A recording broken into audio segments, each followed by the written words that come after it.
Hey everyone!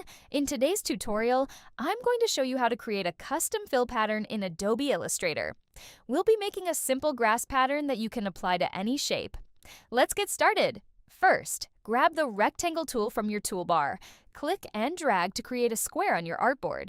This square will be the base of our repeating pattern tile. Now, go to the stroke settings and change the stroke color to none.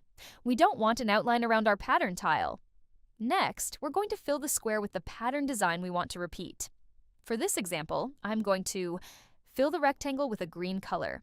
Then grab the brush tool and draw some small marks to create blades of grass. You can make the grass as detailed or as simple as you like.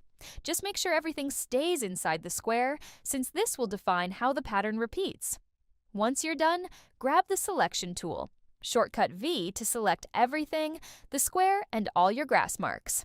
Go to the top menu and click Object, then Pattern, then Make. As soon as you click Make, Illustrator will enter Pattern Editing mode.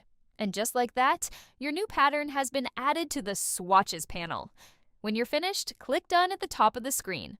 Now let's test it. I'm going to create an oval shape.